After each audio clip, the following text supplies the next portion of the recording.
Welcome back. Now, the county of Murang'a is the focus of tonight's episode of the road to COP27. According to the County Kenya Meteorological Department, rains in the county have decreased by more than half as a result of climate change, which is affecting food production. Martin Murang'a now reports on what this means for the county's food security and what communities are doing to turn their fortunes around.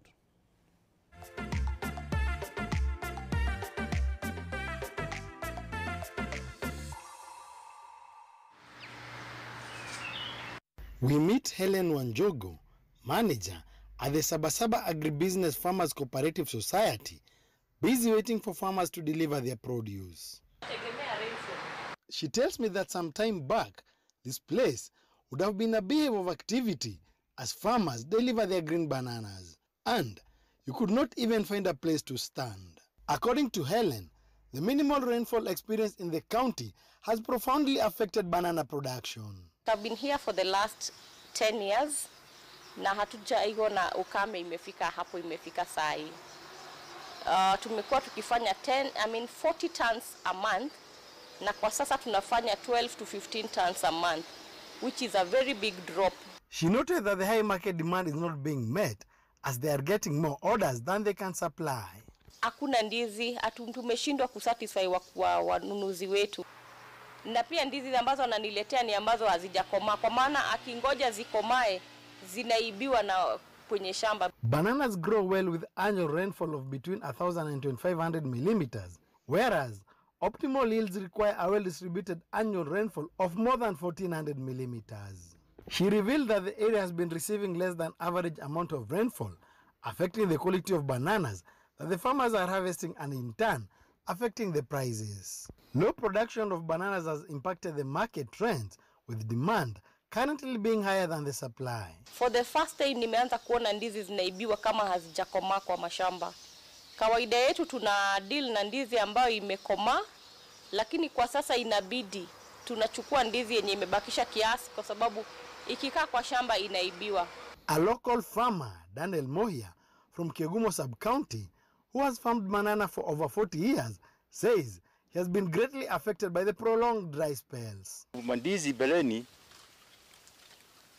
wenye biashara walikuwa nakija kuchukua hapa, walikuwa wanachukua wengine hata na jaza pickup moja. The retired police officer says farmers could opt for irrigation, but due to climate change, low water levels in the majority of rivers in the county have been witnessed. Ikubaya sana sababu mandizi hata produce inazaa kidogo, sio kama beleni, na hata kuiva hainoni sana kama beleni. According to Sebastian Wambogo, a trained agronomist who works with Youth Action for Rural Development, YAD, a non-governmental organization that trains farmers in Murang'a County, he says when they started 20 years ago, things were different for farmers, as farmers had food to eat. Farmers have to go to the market to buy their own food. Even very basic things like onions, sukuma wikis are not really growing the way they used to grow. They need more water, they need more inputs which are not available. Let each and every farmer in Murang'a and each household, it is not only the farmer, realize that the drought is coming. And the worst will become January to March next year. And you see, Maula is the next season that we might harvest.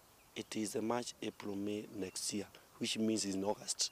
So for us to adopt new ways, either they are smart or some of them could be traditional, but they are now very important, is the way that we can go towards reversing the adverse climate that we are now getting. Ndakaine Dam, which is located at the foothills of the Aberdares, 70 kilometers from Nairobi, is the source of the water consumed by the people of Nairobi. Due to the consecutive failed rain, the water levels in the dam have gone so dangerously low. Hiyo brown level yote inakuwa maji.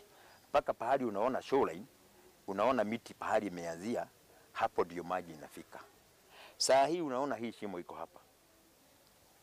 Hii shimo huwezi ona kwa ile island, maji inakuwa imejaa. The community is now taking steps to conserve the Ndakaine catchment and has planted over 600,000 trees since 2003. Wale tunaita the government, hakuna usaidizi tumepata ya kati ya government. Hii maji unaona hapa, community ya Dakaine hawana ruhusa ya kwenda hata kushota maji, kuface water, hata kikobe moja hawezi face. In Murang'a County, we are also having a lot of off-season rains. You find that there is a heavy downpour in the month of August or in the month of January, which does not mean that's the start of the rains. But that was also, we can link it now to an opportunity that the county can take up, that you can do rainwater harvesting. But it is not all doom and gloom. Despite the changing climate, communities are building resilience and finding solutions to enable them cope with the changes.